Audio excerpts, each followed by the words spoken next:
The Bangladesh Army starts distributing relief among Rohingya refugee camps in Cox's Bazar to avoid mismanagement. The Army is operating the program through several groups. Cox's Bazar District Administration, local police and different foreign organizations are assisting the Army in this matter. Meanwhile, more Rohingya people entered this morning crossing the border and took shelter in Bangladesh through Tomru and Gumgum Point. The Rohingya refugees are facing problems due to very warm weather as there is no rain in Teknaf and other parts of Cox's Bazar.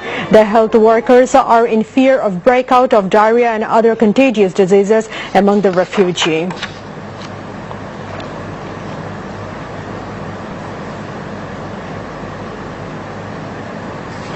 Industries Minister Amir Hussain Amu has said that the government is not considering refugee status for the Rohingya people at this moment. The minister told this after a meeting of the Cabinet Committee on Law and Order this afternoon. He also said that following the growing influx of Rohingya, the government is expanding the number of camps in Cox's Bazar. He also added that till now an estimated 4.5 lakh Rohingya people have sought refuge in Bangladesh. The minister told a vested quarter is trying to instigate communal unrest using the Rohingya issue. In this connection, the law enforcers are on high alert to foil such attempts. রোহিঙ্গাদের status দেওয়ার ব্যাপারে আমাদের কোনো চিন্তা ভাবনা আপাতত নেই।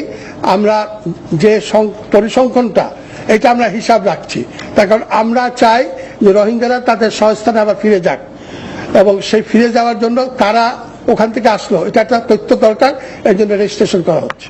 এরা যাতে আবার বাইরে বিচ্ছিন্ন বিক্ষিপ্তভাবে যেতে না পারে, আমাদের 12টি ক্যাম্প করা আছে আপাতত, সেই ক্যাম্পে থাকা এবং ক্যাম্পের সংখ্যা প্রয়োজনে বৃদ্ধি করা হচ্ছে। তার কারণ প্রতিদিনই লোক আসছে। আমাদের হিসাব মতো এখন পর্যন্ত 4.5 লক্ষ লোক ইতিমধ্যে আমাদের দেশে প্রবেশ করেছে। Road Transport and Bridges Minister Obaidul Qadir has distributed compensation to the family members of the deceased who were killed in a road accident carrying relief for Rohingya earlier on Thursday. The minister distributed compensation at Naikonchari in Bandarban this morning. Later he attended a meeting with the local Awamilik leaders at the Upazila Hall room.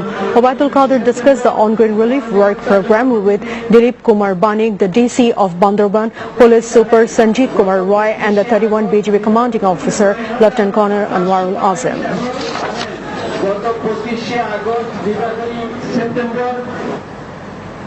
Meanwhile, Saudi Arabia condemned the government of Myanmar's policy of repression against minority Rohingya Muslims.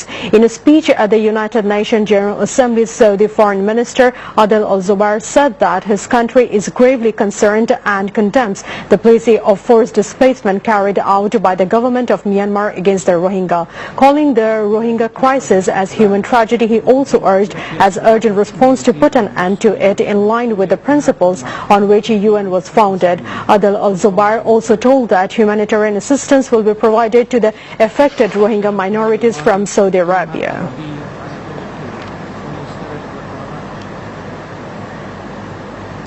Prime Minister Sheikh Hasina reached the U.S. capital of Washington after attending the programs at UN General Assembly.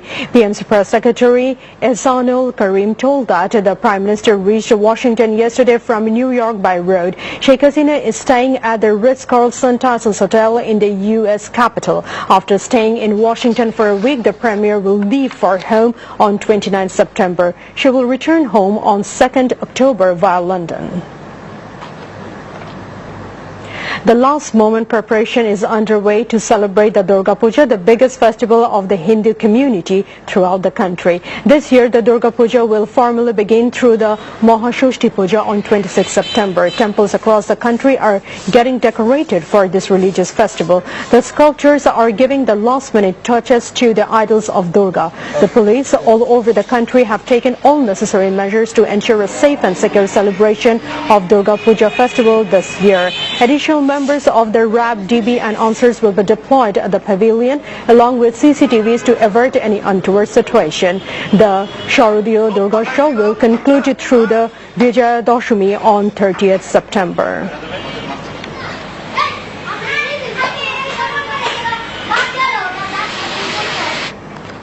Now, international news. The Pentagon has said that U.S. Air Force B-1B Lancer bomb was escorted by fighter jets flew close to North Korea's east coast on Saturday to demonstrate the military options available to defeat any threat. It also said the fight was the farthest north of the demilitarized zone between the Koreas that any U.S.